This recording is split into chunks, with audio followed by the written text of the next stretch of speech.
The day my father died, TMZ released a video of my husband, Ethan Blackwood, on one knee, proposing to his first love, Lila Pierce. After arranging my father's funeral by myself, I called my lawyer and told him to draw up the divorce papers. After all these years of chasing Ethan, I was done. Ethan, I thought, I'm taking back my love. I'm done loving you. On our 6th wedding anniversary, I found out I was pregnant.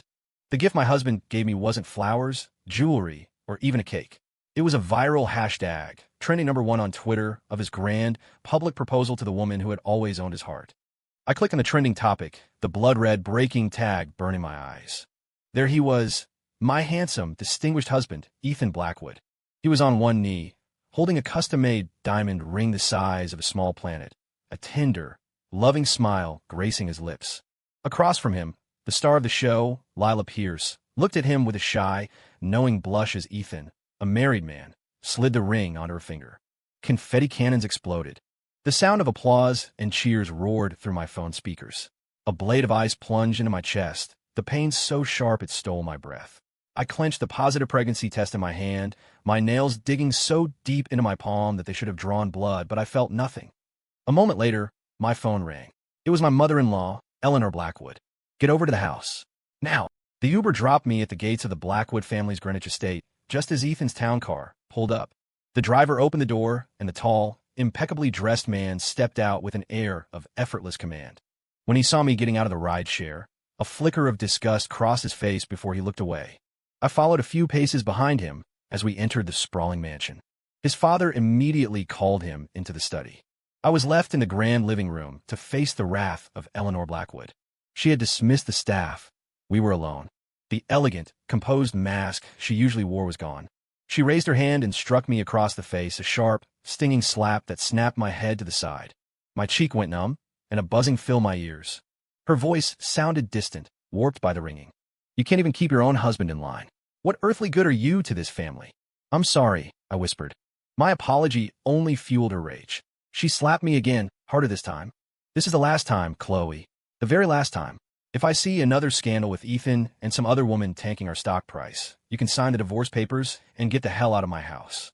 As she berated me, the sound of something shattering came from the study. Mr. Blackwood's roaring voice paused for a second. Then Ethan's voice cut through the silence, cold and clear. Dad, I did what you asked. I married Chloe Sinclair. I gave her the Blackwood name, but just because our names are on the same marriage license doesn't mean you can carve out my heart and get it to her. I can't control it.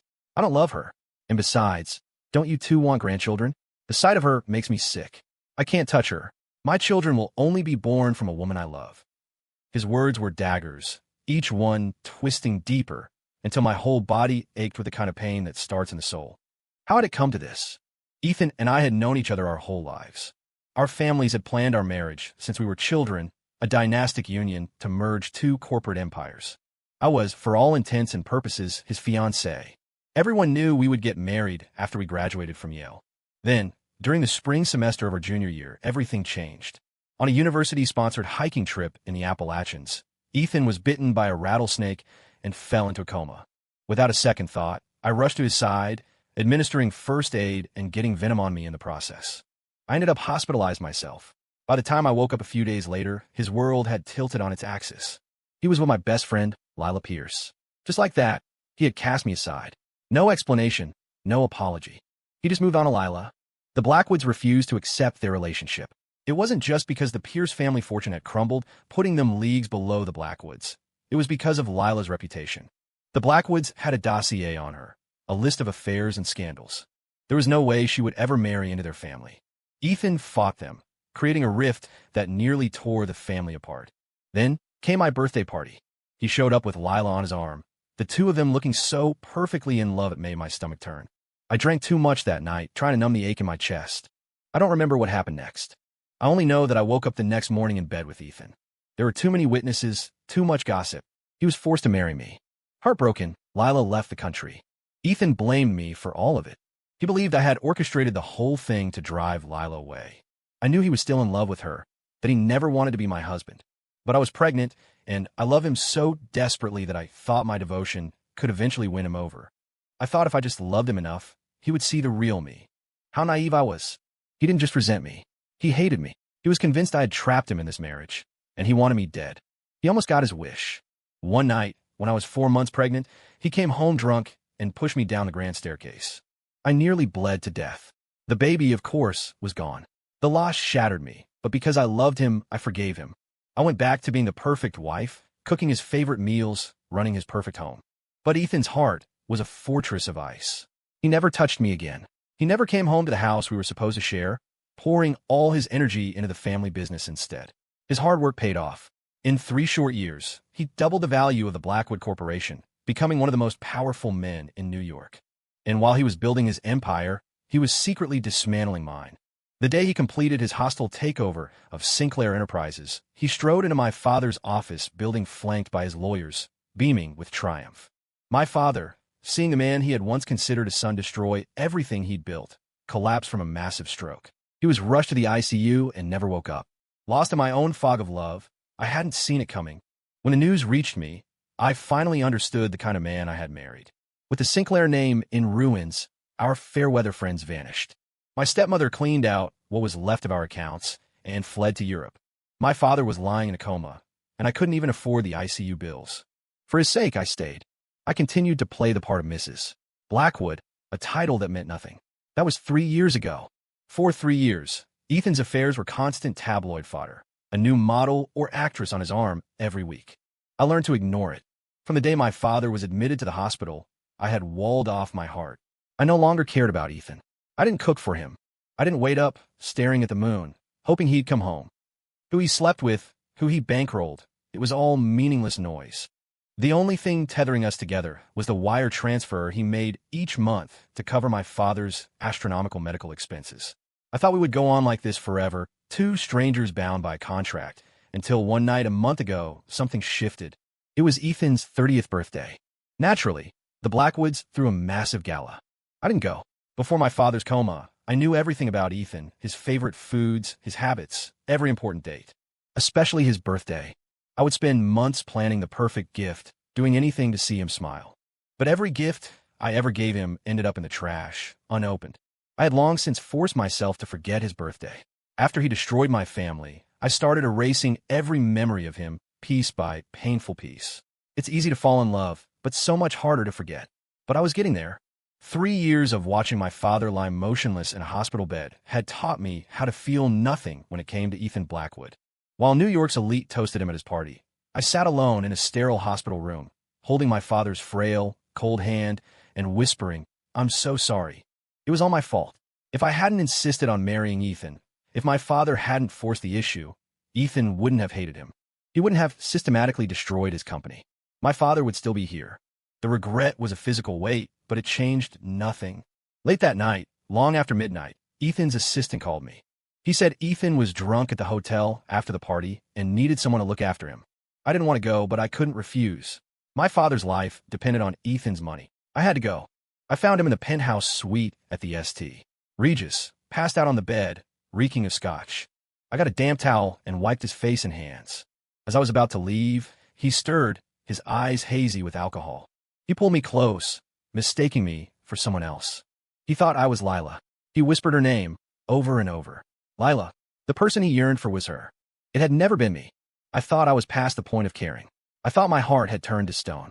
But hearing him say her name, his voice thick with a longing he had never shown me, it still hurt. I finally left the suite in the dead of night. I sat on a bench in the cold, empty garden below and cried until there were no tears left. Once again, Ethan Blackwood had dragged me through hell. A few days ago, I'd woken up feeling nauseous. I went to the doctor, thinking it was a stomach bug, but he found nothing wrong. He suggested a pregnancy test. The results stunned me. I was pregnant. I had no idea how to tell Ethan. He despised me. He would never want my child. This baby had only one possible fate. After the confrontation at the estate, Ethan took a call and left, leaving me stranded on the curb. It took me an hour to walk out of the gated community to where I could finally hail a cab. As soon as I got in, the hospital called. "Ms. Sinclair, your father's condition has taken a turn for the worse." I rushed to the hospital, and there he was again. Ethan. He was carrying a pale, unconscious Lila in his arms, his face a mask of panic as he sprinted toward the emergency room. He saw me running toward him, my face streaked with tears, and his stride faltered for a fraction of a second. Then, he looked away and kept going, disappearing through the ER doors with her. Despite my haste, I was too late. My father was already gone. The doctors had worked on him for half an hour before calling it. They told me to be strong, to make the necessary arrangements. I stood there, letting the tears fall in silence, and pulled out my phone to call Ethan. But a new message notification stopped me. It was from Lila, a picture of a sonogram. Below it, a photo of two hands intertwined. She was telling me she was pregnant. I deleted Ethan's number from my recent calls and dialed the funeral home instead. My father's death was quiet. After the fall of Sinclair Enterprises, our friends and family had disappeared. There was no one to notify. I spent the night alone at the funeral home, keeping vigil by his side. The next morning, he was cremated. I took the urn to the cemetery and sat by his plot all day, the silence a heavy shroud. On the way back, I called my lawyer and told him to have the divorce papers ready. Then, I called the clinic and scheduled an abortion for 2 days later. I hadn't slept in over 24 hours. Exhaustion had settled deep in my bones. I got home and collapsed in a bed without even showering. I don't know how long I slept, but I was jolted awake by the sound of a door being kicked open. I got up and opened my bedroom door to see Ethan, back home for the first time in ages. There were dark circles under his eyes. He looked like he hadn't slept all night. A gnawing hunger reminded me I hadn't eaten. I slipped past him and went downstairs to make some breakfast. Upstairs, a storm was brewing. The sound of things crashing and breaking echoed through the house. Ethan was destroying something. I racked my brain, but I couldn't think of anything I had done to provoke him. I hadn't interfered with his precious Lila, so why was he so angry? Of course, Lila was pregnant, and I was still legally his wife. It made sense that he would be furious.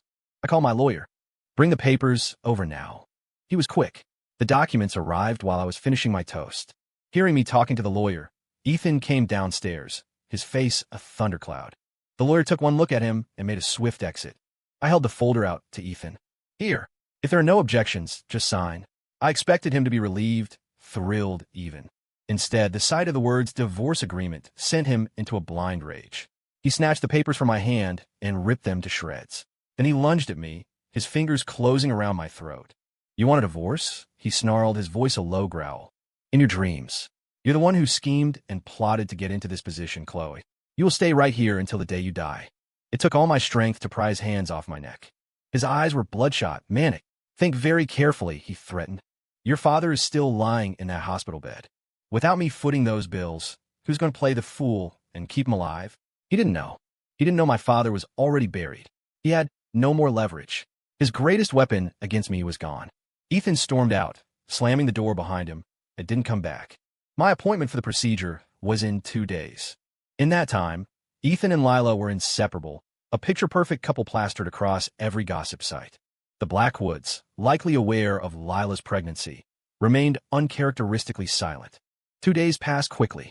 I went to the clinic for my appointment and, by some cruel twist of fate, ran into Ethan and Lila in the hallway. She was draped over him as if she didn't have a single bone in her body. I tried to walk past without looking at them, but she called out to me. Chloe. I stopped, my voice cold. Is there something you need, Lila? We haven't seen each other in 6 years. I missed you. We were best friends, after all. Can we talk? Best friends. A bitter laugh almost escaped my lips. Even if she believed I had wronged her 6 years ago, I was still legally Ethan's wife. A normal person, let alone a best friend, wouldn't so brazenly accept a marriage proposal from another woman's husband. And then there was the sonogram she'd sent me, the endless stream of social media posts showcasing her love affair with Ethan. Only an idiot wouldn't know what she was declaring. I glanced at Ethan. He was watching me, his expression unreadable. It was laughable. If they were so desperately in love, why didn't he just divorce me and marry her? Why put her through this charade? Lila wanted to talk.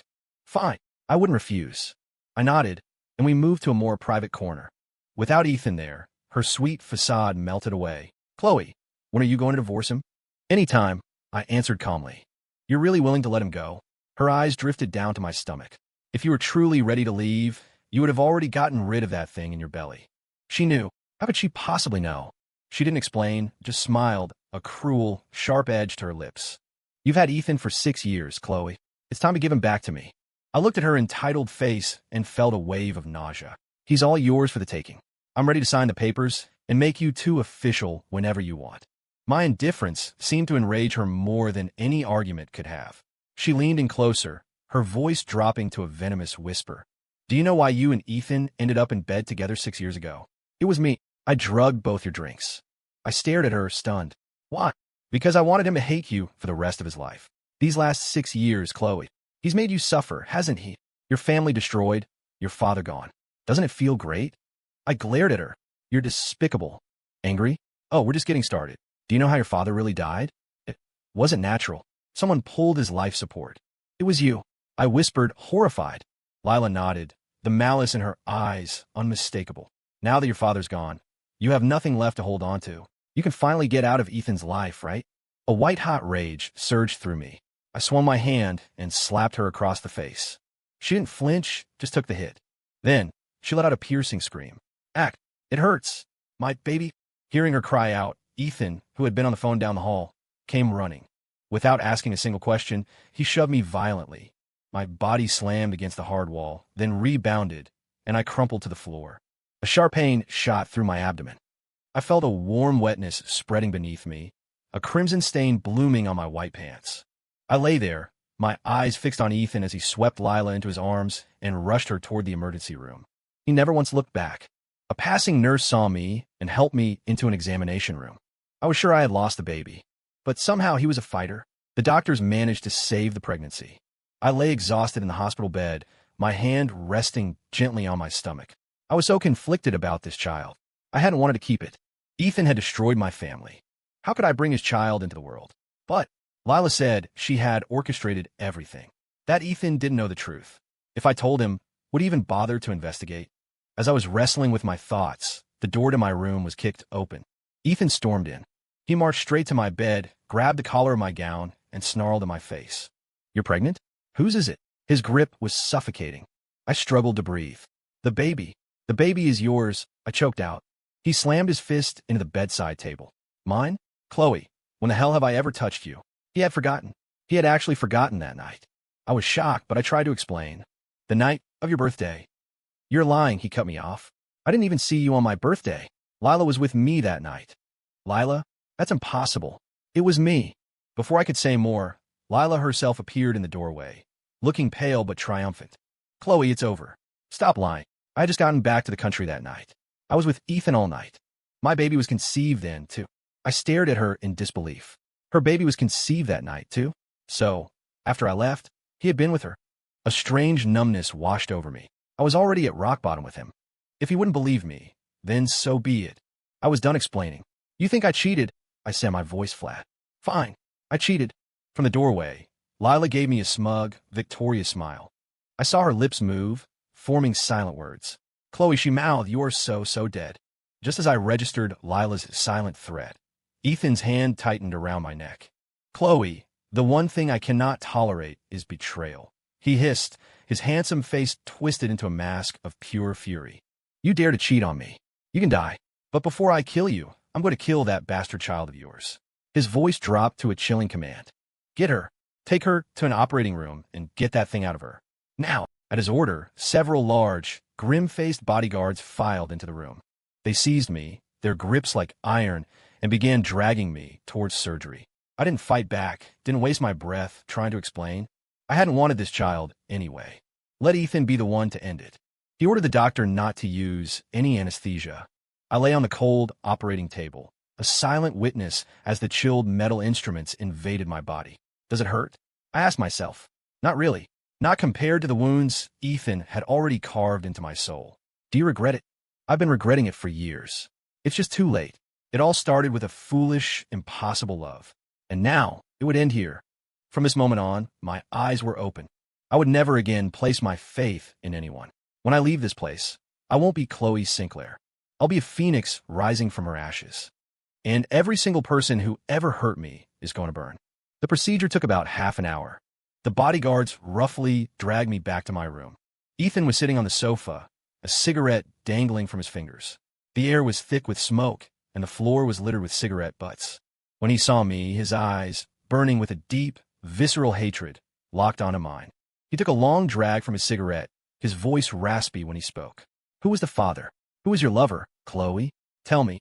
I met his gaze with an expression of pure indifference. Does it really matter who it was? After all this, isn't divorce the best solution? You want a divorce? No wonder you had the papers drawn up. He stared at me, his voice dangerously low. It's not going to be that easy, Chloe. He enunciated each word with cold precision. I'll give you one chance. Tell me who you cheated with, and I might consider letting you go. Otherwise, you know the consequences. He didn't love me, but he couldn't stand the thought of me with another man, even if the betrayal was a lie. I held his gaze. What are you going to do? You don't want your father to live anymore? Chloe, I never make a losing deal. If you dare to humiliate me like this, you will bear the consequences. He dared to threaten me with my father. My father, who was in a coma because of him. Ethan thought he still held my leash, but he was wrong. My father was gone. A wave of bleak despair washed over me as I looked at Ethan's murderous expression. Even though I had sworn off all emotion, the pain was still there. I was only human. A bitter laugh escaped my lips. Go ahead, Ethan. Kill me. Kill my father. See if I care. He pointed a finger at me, and I saw that his hand was trembling. Kill you? That would be too easy. Chloe, I'm giving you one last chance. Tell me who he is. My patience is wearing thin. I couldn't understand his obsession. He despised me. What difference did it make to him who I was with? I hadn't done anything wrong, so I couldn't produce the name of a lover that didn't exist. Seeing my silence, his patience finally snapped. You brought this on yourself, Chloe. Since you're so determined to protect him, let's see just how devoted he is to you. Let's see if he comes to your rescue. What are you going to do? A shiver of real fear ran down my spine at the sight of his contorted face. You like sneaking around behind my back, don't you? He said coldly. Fine, I'll give you what you want. I'll find plenty of men for you to enjoy, one after another. You're a monster, Ethan. Tears streamed down my face, and I broke into heaving sobs. He just watched me, motionless, waiting for my answer. Finally, after what felt like an eternity, my crying subsided. It was Jason Pierce. Ethan froze. What? That's impossible. Jason was Lila's brother. Ethan had always known Jason had a crush on me, but he still couldn't believe it. When did this happen? Around the time you and Lila got back together, I said, weaving the truth into my lie. He was so kind to me. He sent me gifts, found overseas specialists for my dad. He told me to divorce you, that he would marry me and take care of my father's medical bills. He promised he would spend his life making me happy. These were all things Jason had actually done. I used to think the Pierce family were good people. If Lila hadn't shown her true colors, if she hadn't been in such a rush to remind me of her manipulations, to gloat about my father's death and try to kill my child, I never would have suspected Jason. I would have gone on believing he was a good man. But now it all made sense. Why was he so nice to me? Why the constant attention, the expensive gifts? Why paint such a perfect picture of a future together? He and his sister were just trying to give me a reason to cheat, to create a scandal they could use against me. The only reason their plan failed was because I never took the bait. I hadn't planned on doing anything to them. If Lila had just left me alone, if she hadn't revealed the truth, I would have had the abortion and disappeared. She could have had Ethan and the life she craved. But she couldn't wait. She thought I would use the baby to trap Ethan, so she had to strike first. Lila misjudged my feelings for Ethan completely. She played her hand too early, and I wasn't about to let the opportunity pass. I put on a performance, my voice trembling with fear. I handed him my phone, where my conversations with Jason were plain to see. Ethan's teeth ground together. He believed me. He was furious. My eyes welled with tears as I added fuel to the fire. Ethan, let's get a divorce. I'll let you be with Lila. Just don't hurt Jason. If you touch him, I'll never forgive you. He kicked over the coffee table, the sound echoing his rage. He didn't love me, but his possessiveness was absolute. In his mind, I was his property. I knew Ethan. He would never let Jason Pierce get away with this. Ethan left 2 bodyguards to watch me and stormed out of the room. I knew he was going after Jason. I wondered what he would do to him. A small, dark part of me looked forward to finding out. Not long after Ethan left, Lila walked in, one hand resting protectively on her stomach. She dismissed my guards, closed the door, and sat down on the sofa, a triumphant smirk on her face. So, how does it feel to have an empty womb? I shot her a furious glare. Why? Why would you do this to me? Why? She pretended to think for a moment. Let's see. Because I wanted Ethan to desire me forever. And at the same time, for him to despise you for your shamelessness. You're evil, Lila. I completely misjudged you. My body was shaking, partly with feigned rage, partly with real fury. I had always known someone set me up all those years ago, but I had suspected everyone except her. Lila sneered. Evil? We're not even close to evil yet. Chloe, have you ever stopped to wonder why Ethan ended up with me in the first place? You were his fiancée. He was so good to you. After 6 years, aren't you the least bit curious why he chose me?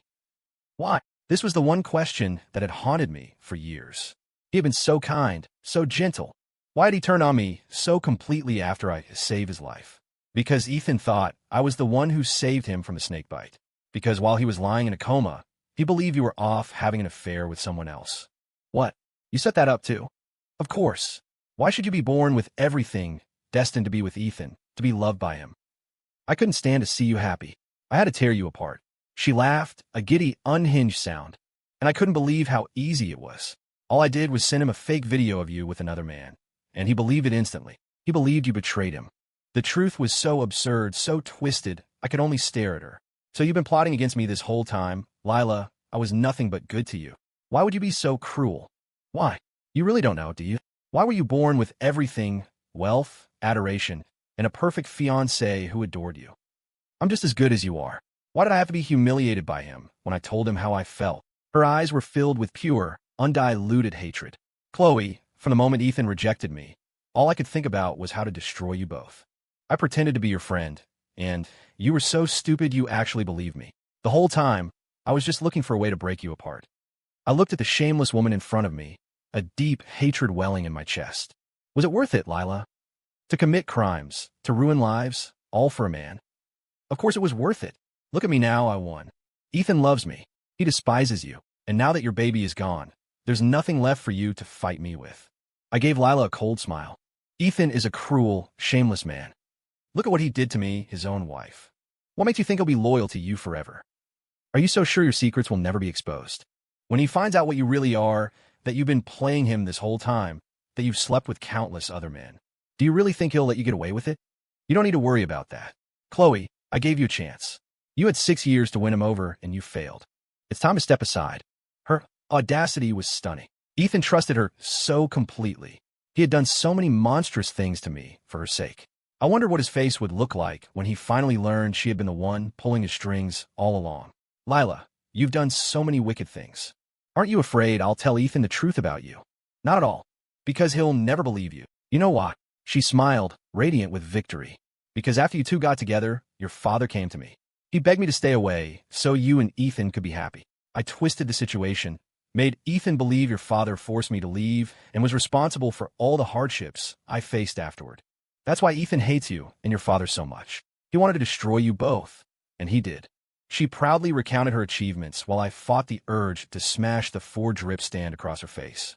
So, your brother Jason getting close to me. That was your idea too. Of course. It was my idea, but I think my brother actually likes you a little.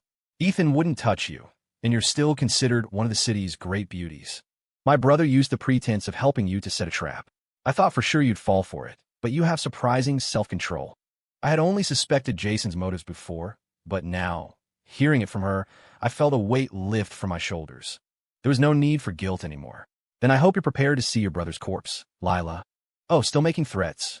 You think you're still the untouchable Chloe Sinclair who could get away with anything. She clearly saw me as pathetic and helpless, and she wasn't wrong. I had no one, and Ethan, who despised me, had just personally ordered the abortion of our child because he believed I'd cheated. From her perspective, there was no way I could ever recover. No wonder she was so smug. I let my body go limp, my voice weak. Is the baby in your belly really Ethan's? She didn't answer directly. What do you think? I don't believe it's his. And why is that? Because the person with Ethan that night was me. You went to the hotel after I left, didn't you? He was passed out when you got there. You faked the whole thing while he was unconscious, right? You're smarter than you look, she chuckled. But it's too late now. My suspicions were confirmed. So whose baby is it? You don't need to worry about my baby, Chloe. You should be worried about what Ethan is going to do to you next. She giggled. Ethan never forgives a slight. He's sworn to find the man you cheated with. And since you can't name anyone, he'll assume you're protecting him. Your fate is going to be unpleasant. How unpleasant? You don't know. I heard he's already made arrangements for you at a certain kind of club downtown. As soon as you're discharged, you're being sent there. She clicked her tongue. They get all sorts of clients there, from 18 to 80. Have fun, Chloe. I grabbed the 4-drip bottle from its stand and hurled it at her. She didn't even try to dodge. It smashed against her face, and blood gushed from her nose. She gave me a chilling, triumphant smile, then let out a blood-curdling scream and ran out of the room. I knew she was running to Ethan. I took a deep breath, picked up my phone, and opened the voice recorder app. I hit play. My entire conversation with Lila filled the room, every word perfectly clear. After listening to a short clip, I uploaded the file to my cloud storage. I hoped Ethan wouldn't disappoint me. It turned out Ethan wasn't as easily swayed as I thought. He loved Lila more than I could have imagined. Jason was brought to my hospital room, completely unharmed. The moment he walked in, his friendly mask was gone. "Chloe, what the hell is wrong with you?" he yelled. "I felt sorry for you. I helped you, and you repay me by trying to drive a wedge between me and Ethan. I was wrong about you." Tears streamed down my face. You're backing out. You promised you would take me away. Jason, I trusted you. I gave myself to you. And this is how you treat me. Ethan's eyes widened in fury. He looked at Jason like a predator sizing up its prey. Jason stumbled back. "She's lying. I never touched her. She's the one who tried to seduce me. But I would never betray you, Ethan. This woman is a vindictive snake. She's jealous of you and Lila. And now she's trying to make us turn on each other." As Jason frantically denied everything, I sobbed uncontrollably. "How can you be so cowardly? You didn't touch me." "Jason, search your conscience. I was a fool to believe you. I thought you truly loved me, but you're just another spineless man. I hate you." Losing control, Ethan lunged and grabbed my throat, his eyes blazing red. "Tell me, when did you two get together? When was that bastard conceived?" Tears choked me as I clawed at his hands. It was the night of your birthday." "Liar. I never touched her." "Ethan, you have to believe me. I swear I never touched her." Ethan spun around and punched Jason square in the face. Jason collapsed, screaming curses at me. I cried with the despair of a woman betrayed. "I loved you so much. I was willing to have your child, to divorce Ethan for you. Why would you abandon me? Why?" With every one of my heartbroken cries, Ethan's blows grew heavier. Jason was soon covered in blood. A grim satisfaction settled in my heart. Just then, Lila rushed in, having heard the commotion. Ethan, stop!" she cried, trying to pull him off her brother. Ethan shoved her away without a second thought. Lila clutched her stomach, crying out in pain, but Ethan didn't even pause. I watched the scene with cold detachment. Lila claimed her baby was Ethan's. She claimed she erased all traces of me from Ethan's birthday. She thought she had one, that I would suffer in silence. She never imagined I would pin everything on her brother. Now she was trapped. To save Jason, she would have to admit that I was with Ethan that night, and her whole web of lies would unravel. I wonder how long she could hold out. Lila and Jason were ruthless. In the end, they chose to stick to their story. Ethan broke 2 of Jason's ribs before he passed out and was rushed to surgery. Lila cried about her stomach pains for a while, but Ethan ignored her and had his bodyguards escort her out. Exhausted from the fight, Ethan sat on the sofa, breathing heavily, his eyes fixed on me with a venomous glare. "I didn't beat him because he slept with you. I beat him because he dared to go behind my back. I'm sure he never touched you. So tell me, Chloe, who is he? Who is your lover?" "It was Jason." "Who else could it be?" "Chloe, my patience has run out. If you don't want your father to die, you'll tell me the truth. He was threatening me with my father again." I just smiled at him. "Even if you kill me, I can't give you another name. It was Jason. When you weren't home, when you were with Lila, I invited him over. I wanted a divorce for him. I just never thought he'd be such a coward." Seeing that I wouldn't budge, Ethan lost what little patience he had left. He barked at a bodyguard, "Call the hospital. Tell them to cut off all funding for the man in the coma." A few minutes later, the bodyguard burst back in, his face pale with panic. Mr. Blackwood, Mr. Sinclair, he's already gone." Ethan shot to his feet. "Gone? What do you mean gone?" The bodyguard glanced at me. "He passed away 3 days ago." Ethan turned to me, his face a mask of shock. You. I smiled. "My father has already been buried. You can never use him against me again, Ethan. Never." A strange expression crossed Ethan's face. After a long moment, he asked, his voice strained, "Why didn't you tell me? Why should I? Who the hell are you to me?" "Chloe," he roared. Suddenly, without his ultimate weapon, Ethan seemed to deflate. His voice softened almost pleadingly. "I can move past this. I can forgive you. Why would I possibly need your forgiveness?" "You." His face darkened again. Just then, his assistant rushed in. "Sir, we got the security footage. On the night of your birthday, Mrs. Blackwood was in the hotel suite for 2 hours. When she left, the assistant glanced at me, then handed a tablet to Ethan. On the screen was a video of me, my clothes disheveled, my face streaked with tears, stumbling out of the hotel room. Less than half an hour later, Lila Pierce pushed open the slightly ajar door and slipped inside. Ethan stared at the timestamp on the video, his mind reeling. You were really at the hotel? The person I was with that night. It was you. I started to laugh, a loud, unhinged sound that echoed in the sterile room. You didn't believe me, did you? You wanted to kill my lover? Go on, Ethan, do it. He staggered back a step. I laughed harder, the sound turning into something wild and broken. Thank you for making the decision for me. You killed our first child, and now you've killed our second. You're a real class act, Ethan. Even a viper doesn't eat its own young. You killed 2 of your own children. You're more monstrous than any beast. I saw his lips tremble. He kicked the sofa with a guttural roar. For a moment, the man who had just been about to destroy me looked pained. I knew a man as cruel as Ethan Blackwood didn't have a heart, but I could have sworn I saw grief flicker across his face. Was he capable of grief? No, I must have imagined it. He was the one who gave the order. He was the murderer. Unable to process the truth, Ethan turned and fled the room. As the door slammed shut, my laughter died. I picked up my phone and sent the audio file I had recorded to a contact in the media. Ethan and Lila were the darlings of the gossip columns. The slightest rumor about them went viral. The recording I released was a nuclear bomb.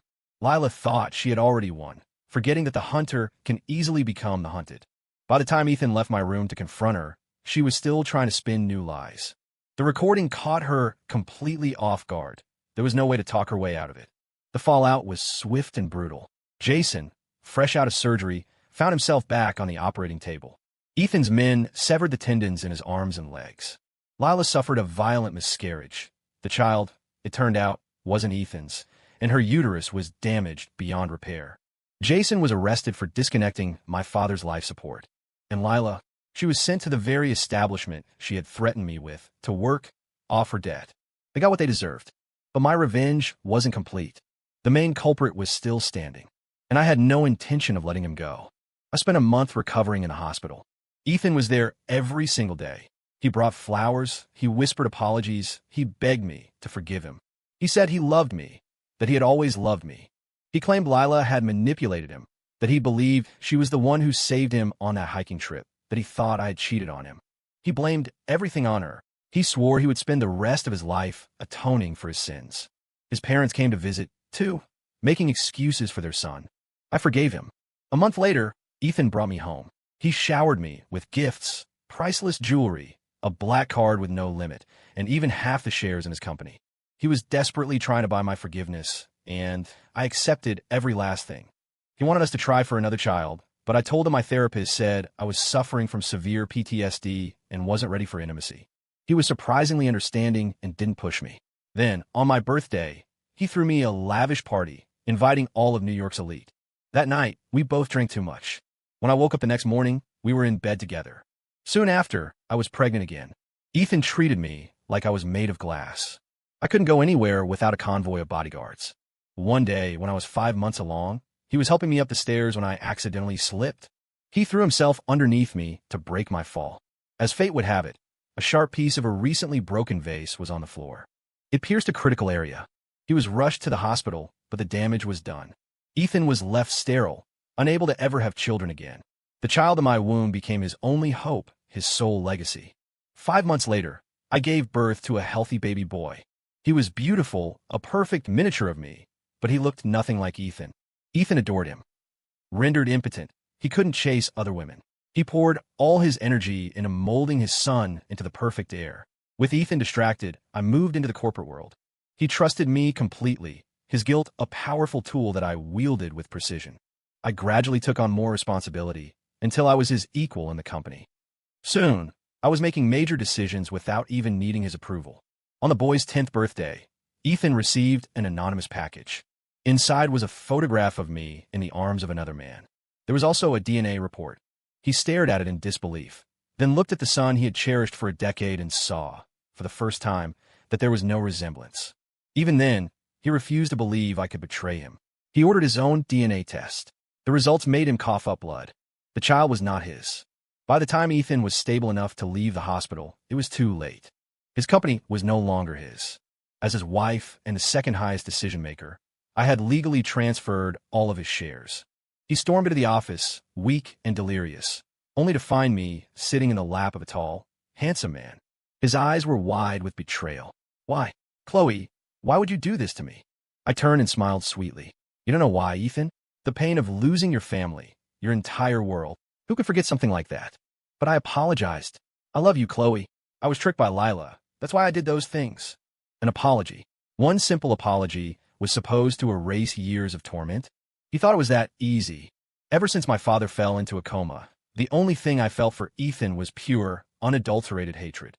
He had tormented me, murdered our children, and caused my father's death. The chasm between us was a river of blood that could never be crossed. If I had truly forgiven him, I would never have known a moment's peace. I never forgave you, Ethan.